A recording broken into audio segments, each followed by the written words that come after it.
Science and technology department অর্থাৎ বিজ্ঞান ও প্রযুক্তি বিভাগে নিয়োগের জন্য বিজ্ঞপ্তি জারি হয়েছে, যেখানে তোমার যোগ্যতা যদি উচ্চ মাধ্যমিক হয়ে থাকে যে কোনো শাখায়, সেটা আর্টস থেকে হোক, সায়েন্স থেকে হোক বা কমার্স থেকে হোক, যে কোনো শাখায় উচ্চ মাধ্যমিক পাশ করলেই তুমি আবেদন করতে পারবে। এই যে নিয়োগটি করা হচ্ছে সেটা অল ইন্ডিয়া প্রত্যেক প্রার্থীরা আবেদন করতে পারো, যে কোনো জেলা যে কোনো রাজ্যের প্রার্থীরা আবেদন করতে পারো। সম্পূর্ণ পার্মানেন্ট পোস্টে নিয়োগ করা হচ্ছে। সম্পূর্ণ গুরুত্বপূর্ণ আপডেট এই ভিডিওর মাধ্যমে তোমাদের প্রোভাইড করতে চলেছি। অবশ্যই ভিডিওটাকে শেষ পর্যন্ত দেখো, এ টু জেড তথ্য তোমাদের প্রতিদিন আমি প্রোভাইড করে থাকি। তো এরকমই গুরুত্বপূর্ণ আপডেট পাওয়ার জন্য অবশ্যই বলবো চ্যানেলটাকে সাবস্ক্রাইব করে রাখো, বেল আইকনটাকে অল করে রাখো। তো চলো মূল পিডিএফ এ চলে যাচ্ছি। ওপেনিং ডেট অনলাইন অ্যাপ্লিকেশন সেটা 17ই জুন থেকে তোমাদের আবেদন শুরু হয়েছে। আবেদনের শেষ তারিখ 7ই জুলাই। ওকে, এলিজিবল নন এলিজিবল ক্যান্ডিডেটের লিস্ট জারি হবে 9ই জুলাই। এলিজিবল ক্যান্ডিডেট যারা আছে তাদেরকে অ্যাডমিট কার্ড প্রোভাইড করা হবে 11ই জুলাই। রিটিন এক্সাম কন্ডাক্ট হবে 19 থেকে 20 তারিখ। রিটিন এক্সাম তোমাদের হবে। অ্যান্সার কি জারি হয়ে যাবে 21শে জুলাই। তারপরে দেখো, এবার পাবলিশ ফাইনাল অ্যান্সার কি, পাবলিশ লিস্ট, হ্যাঁ, এবং স্কিল টেস্টের জন্য সেটা 23শে জুলাই। স্কিল টেস্ট হবে হচ্ছে 26 থেকে 27শে জুলাই। ফাইনাল রেজাল্ট আউট হবে হচ্ছে 29শে জুলাই। আর 30শে জুলাই ক্যান্ডিডেট অফার লেটার পেয়ে যাবে। তাহলে চিন্তা করে দেখো, যারা চাও যে সেন্ট্রাল গভর্নমেন্টের চাকরি করবে এবং 1 মাসের মধ্যে জয়েন করবে, তাদের জন্য আমি বলবো এই সুযোগটাকে যদি মিস করো তাহলে তোমাদের জীবনের সব থেকে বড় কিন্তু মিস হবে। তো দেখতে পাচ্ছ যে আমি পিডিএফটা ওপেন করে নিয়েছি। এখানে দেখো তোমাদের junior secretariat assistant general, junior secretariat assistant finance and accounts, junior secretariat assistant store and purchase, এইসব বিভিন্ন ডিপার্টমেন্টে তোমাদের জুনিয়র অ্যাসিস্ট্যান্ট পোস্টে নিয়োগ করা হচ্ছে। যেখানে তোমরা লেভেল 2 অনুযায়ী বেতন পাবে। এখানে লেভেল 2 অনুযায়ী বেতন মানে 35,000 টাকা তোমরা শুরুতে বেতন পাবে। এবং এখানে যোগ্যতা যেটি প্রয়োজন, উচ্চ মাধ্যমিক পাস, যে কোনো শাখায় শুধু উচ্চ মাধ্যমিক পাস হলেই আবেদন করতে পারবে। এবং তোমাদের একটি কম্পিউটার টাইপিং স্পিড টেস্ট নেওয়া হবে, সেটা কিন্তু পরে, মানে তোমার রিটিন কমপ্লিট করার পরে একদম যখন চূড়ান্ত সিলেকশনের জায়গায় যাবে তখনই তোমাদের একটা টাইপিং স্পিড টেস্ট চেক করা হবে, যেখানে তোমাদের 35টি শব্দ প্রতি মিনিটে ইংলিশে, অথবা তুমি হিন্দিতে যদি টাইপ করো সেখানে 30টি শব্দ প্রতি মিনিটে টাইপ করতে হবে। যারা যারা এনটিপিসির জন্য অ্যাপ্লাই করেছো, তোমাদের এনটিপিসিতেও যেরকম একটা টাইপিং স্পিড টেস্ট নেওয়া হবে, এখানেও কিন্তু একদম সেম একদম ব্যাপার থাকছে, ঠিক আছে? অর্থাৎ এটা নিয়ে ঘাবড়ানোর কিছুই নেই। খুবই ভালো পোস্টে তোমাদের নিয়োগ করা হচ্ছে এবং সব থেকে গুরুত্বপূর্ণ বিষয়, পার্মানেন্ট ভাবে নিয়োগ করা হচ্ছে। এখানে দেখো তোমাদের জুনিয়র স্টেনোগ্রাফার পোস্ট। আচ্ছা, তোমাদের আগে তোমাদের এজের ব্যাপারটাও বলে দিই। এজ হচ্ছে এখানে 18 থেকে 28 বছরের মধ্যে। দেখো, 18 থেকে 28 বছর এটা হলো যারা জেনারেল প্রার্থী তাদের ক্ষেত্রে। তুমি যদি একজন এসসি এসটি যদি ক্যান্ডিডেট হয়ে থাকো, তোমার ক্ষেত্রে বয়স হয়ে যাবে 18 থেকে 33 বছর।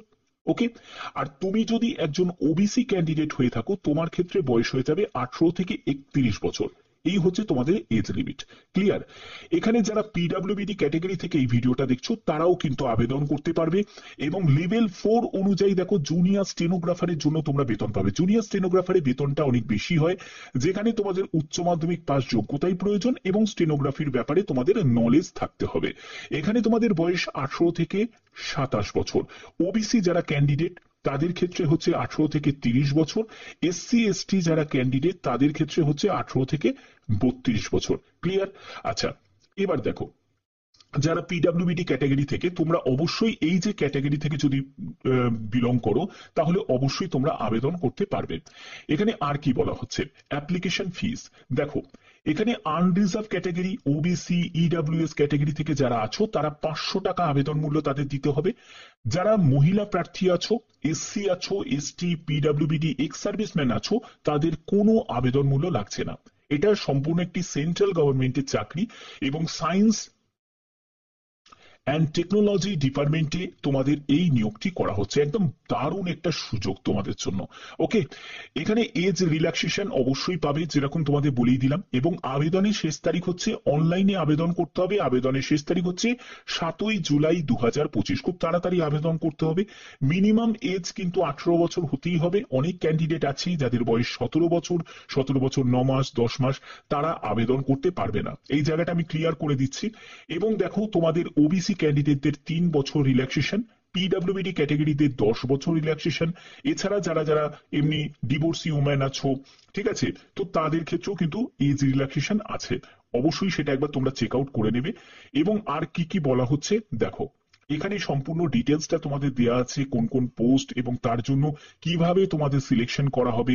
এখানে পেপার 1 আর পেপার 2, দেখো দুটো পেপার থাকছে।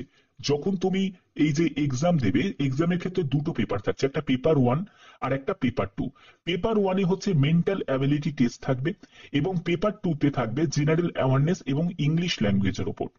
এখানে তোমাদের যে মেরিটটা যেটা প্রিপেয়ার হবে, দেখো ফাইনাল মেরিট প্রিপেয়ার হবে সেটা পেপার 2 এর ওপর।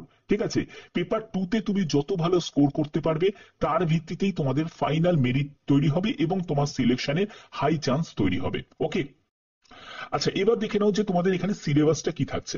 সিলেবাস জুনিয়র সেক্রেটারিয়েট অ্যাসিস্ট্যান্ট, ঠিক আছে, অর্থাৎ জুনিয়র অ্যাসিস্ট্যান্টের ক্ষেত্রে সিলেবাসের ক্ষেত্রে বলছি, সেখানে 200 কোশ্চেন থাকবে, 2 ঘন্টা 30 মিনিট তোমরা সময় পাবে। এখানে ইংলিশ আর হিন্দি এই হচ্ছে তোমাদের এক্সামের ল্যাঙ্গুয়েজ থাকবে। সম্পূর্ণ এমসিকিউ টাইপের প্রশ্ন হবে, কম্পিউটার বেস। ওকে, যেখানে মেন্টাল অ্যাবিলিটি টেস্ট, এটা কিন্তু সম্পূর্ণ কোয়ালিফাইং নেচার। পেপার 1টা কোয়ালিফাইং নেচার, পেপার 1-এর নাম্বার যুক্ত হবে না ফাইনাল মেরিটের ক্ষেত্রে। এখানে 90 মিনিট তোমরা সময় পাবে, 100 কোশ্চেন থাকবে, 200 মার্কসের পরীক্ষা হচ্ছে, প্রতিটি প্রশ্নের মান হচ্ছে 2 করে। সব থেকে গুরুত্বপূর্ণ বিষয়, এখানে কোনো নেগেটিভ মার্কিং থাকবে না পেপার 1-এতে। পেপার 1-এতে কোনো নেগেটিভ মার্কিং থাকবে না। এবার মেন্টাল অ্যাবিলিটি টেস্টে কি কি আছে, যেমন জেনারেল ইন্টেলিজেন্স আছে, কোয়ান্টিটিভ অ্যাপটিটিউড আছে, রিজনিং আছে, ঠিক আছে, প্রবলেম সলভিং আছে, সিচুয়েশনাল তোমার জাজমেন্ট থাকবে, এই সব এর উপর তোমাদের প্রশ্ন থাকবে। এবার তোমাদের পেপার 2-তে চলে যাবে। তারপরে পেপার 2-তে 1 ঘন্টা তোমরা সময় পাবে, জেনারেল অ্যাওয়ারনেসের 50 কোশ্চেন থাকবে, 150 মার্কস। এখানে আবার প্রশ্নের মান হচ্ছে 3 করে হয়ে যাবে, প্রতিটি প্রশ্নের মান হচ্ছে 3 করে। এবং ইচ রং অ্যান্সারের জন্য 1 নেগেটিভ মার্কিং থাকবে, এবং ইংলিশ ল্যাঙ্গুয়েজের উপর সেখানে 50 কোশ্চেন থাকবে, 150 মার্কস থাকছে। ঠিক আছে, 1 নেগেটিভ মার্ক তোমাদের ইচ রং অ্যান্সারের জন্য। এরপরে তোমাদের টাইপিং স্পিড টেস্টে চলে যাবে। আর স্টেনোগ্রাফারের ক্ষেত্রে একদম সেমই কিন্তু তোমাদের থাকছে স্টেনোগ্রাফারে। তো এই হচ্ছে তোমাদের এখানে মেন ব্যাপার, যা যা বললাম সেগুলোই তোমাদের এখানে হবে। এবং এখানে যে মেরিটটা হবে সেটা পেপার 2 এর ভিত্তিতে, অর্থাৎ পেপার 2টা কিন্তু খুব ইম্পর্টেন্ট। ভারতীয় নাগরিক প্রত্যেকে আবেদন করতে পারো, যে কোনো জেলা যে কোনো রাজ্যের প্রার্থীরা আবেদন করতে পারো, কারণ এটা একটা সেন্ট্রাল গভর্নমেন্টের চাকরি। প্রত্যেকের আবেদন করাটাই কিন্তু ভালো। এখানে সম্পূর্ণ অনলাইনে তোমাদের এই আবেদন নেওয়া হচ্ছে, প্রত্যেকে আবেদন করতে পারো। আবেদন যেহেতু শুরু হয়ে গেছে, 17ই জুন থেকে আবেদন শুরু হয়ে গেছে। ওকে, এবং এখানে দেখো তোমাদের আর একটা ব্যাপার বলে রাখি, তোমাদের এজ, কোয়ালিফিকেশন, তোমাদের যাবতীয় সব ক্যালকুলেট করতে হবে 7ই জুলাই 2025-এর অনুযায়ী তোমাদের ক্যালকুলেট করতে হবে। ওকে, আচ্ছা, হাউ টু অ্যাপ্লাই, কিভাবে আবেদন করবে? আবেদন করার জন্য অ্যাপ্লাই অনলাইন অপশনে তোমরা চলে যাবে। এই হচ্ছে তোমাদের অফিসিয়াল ওয়েবসাইট। এই অফিসিয়াল ওয়েবসাইটের লিংক আমি ডেসক্রিপশনে দিয়ে দেবো। তোমাদের 17ই জুন থেকে আবেদন শুরু হয়েছে, 7ই জুলাই পর্যন্ত আবেদন করতে পারবে অনলাইনে। আবেদন মূল্যের ক্ষেত্রে তোমাদের ক্লিয়ার করেই দিয়েছি, সম্পূর্ণ অনলাইনেই তোমাদের আবেদন মূল্য জমা করতে হবে। এবং এখানে তোমাদের ভ্যাকেন্সি কত আছে, বেতন কত টাকা পাবে, সেটাও এখানে ডিটেলসটা দেওয়া আছে। দেখো, এখানে জুনিয়র হিন্দি ট্রান্সলেটর, ঠিক আছে, এখানে তোমাদের ইউআর এর জন্য একটি মাত্র পোস্ট আছে। তো এই পোস্টের জন্য যেহেতু হিন্দি ট্রান্সলেটর, তো আমি এইটাকে কিন্তু স্কিপ করে গেছি। কেন কি স্কিপ করলাম? কারণ এখানে গ্র্যাজুয়েশন যোগ্যতার সঙ্গে আবার হিন্দি ট্রান্সলেটারে কিন্তু অভিজ্ঞতাও লাগবে, তো তার জন্য এটাকে আমি স্কিপ করে দিয়েছি। বাদ বাকি এই পোস্টগুলোকে হাইলাইট কেন করছি, কারণ এই পোস্টগুলোতে সবাই আবেদন করতে পারো। ঠিক আছে, জুনিয়র সেক্রেটারিয়েট অ্যাসিস্ট্যান্ট এই পোস্টের জন্য তোমাদের দেখো শূন্যপদ আছে, 9টি মতো শূন্যপদ আছে। জুনিয়র স্টেনোগ্রাফার পোস্টের জন্য 6টি মতো শূন্যপদ আছে, এবং শূন্যপদ আলাদা করে দেখো ক্যাটেগরি ওয়াইজ ভাগ করা আছে। বেতন কত টাকা পাবে? 19,900 টাকা থেকে 63,200 টাকা, এটা জুনিয়র অ্যাসিস্ট্যান্টের ক্ষেত্রে। আর জুনিয়র স্টেনোগ্রাফারের ক্ষেত্রে 25,500 টাকা থেকে 81,100 টাকা। তোমরা শুরুতেই বেতন পাবে 36,220 টাকা জুনিয়র অ্যাসিস্ট্যান্টে এবং স্টেনোগ্রাফারে 47,415 টাকা। আর যদি হিন্দি ট্রান্সলেটারের জন্য দেখো সেখানে 64,740 টাকা। ঠিক আছে, বয়স হচ্ছে 18 থেকে 30 বছর, সেটা জুনিয়র ট্রান্সলেটরের ক্ষেত্রে, এবং তোমাদের জুনিয়র অ্যাসিস্ট্যান্টের ক্ষেত্রে 18 থেকে 28 বছর এবং 18 থেকে 27 বছর হচ্ছে স্টেনোগ্রাফার পোস্টের জন্য। তো এজের ব্যাপারটা তোমাদের ক্লিয়ার করিয়ে দিয়েছি অলরেডি, এবং এটা কিন্তু শুধুমাত্র জেনারেলের এজ, এসসি এসটি ওবিসি প্রত্যেকের জন্য এজ রিল্যাক্সেশন আছে। এবং এখানে দেখো তোমাদের কি কি আর ফেসিলিটি পাবে, যেমন হচ্ছে তোমরা ডিআরএস অ্যালাউন্স পাবে, তারপরে এইচআরএ পাবে, ট্রান্সপোর্ট অ্যালাউন্স পাবে, আদার যেসব যে সুযোগ সুবিধাগুলো আছে সেগুলোও তোমরা পাবে। একটা সেন্ট্রাল গভর্নমেন্টের চাকরিতে যা যা সুযোগ সুবিধাগুলো থাকে সব কিন্তু তোমরা পাবে। তো এটা কিন্তু প্রত্যেকের জন্য একটা বিগ অপরচুনিটি, আমি বলবো প্রত্যেকে কিন্তু আবেদন করো, কারণ এই সুযোগটাকে কোনো রকম ভাবে কিন্তু মিস করো না। ঠিক আছে, তো দেখতে পাচ্ছ যে আমি একদম অফিসিয়াল ওয়েবসাইটে ভিজিট করেছি সায়েন্স অ্যান্ড টেকনোলজি ডিপার্টমেন্টে। তো এখানে তোমাদের কি করতে হবে, নোটিশ বোর্ড অপশনে ক্লিক করে সেখানে রিক্রুটমেন্ট সেকশনে গিয়ে ক্লিক করবে। এখানে ক্লিক করার পরে তোমরা দেখতে পাবে যে 2/2025 যে নোটিফিকেশন সেটা তোমাদের চেক করতে হবে। 2/2025 এইটা হচ্ছে অ্যাডভার্টাইজমেন্ট নাম্বার। এখানে তোমাদের অ্যাপ্লাই নাও অপশনে ক্লিক করতে হবে, যেটা দিয়ে আমি ভিডিওটা শুরু করেছিলাম সেই পেজেতে তুমি চলে আসবে। এখানে ক্যান্ডিডেট লগ ইন বলে একটা অপশন তুমি দেখতে পাবে, এখানে তোমাদের লগ ইন করতে হবে।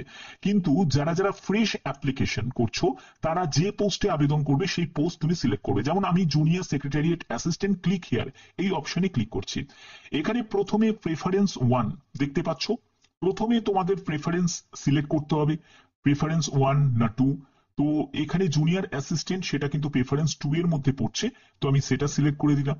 তো তারপরে আমি রাখছি প্রেফারেন্স 3 রাখছি, এবং আমি প্রেফারেন্স 1টাকে আমি এখানে সিলেক্ট করছি না, কারণ যেহেতু ওটা হিন্দি ট্রান্সলেটার তো সেটাকে আমি রাখছি না।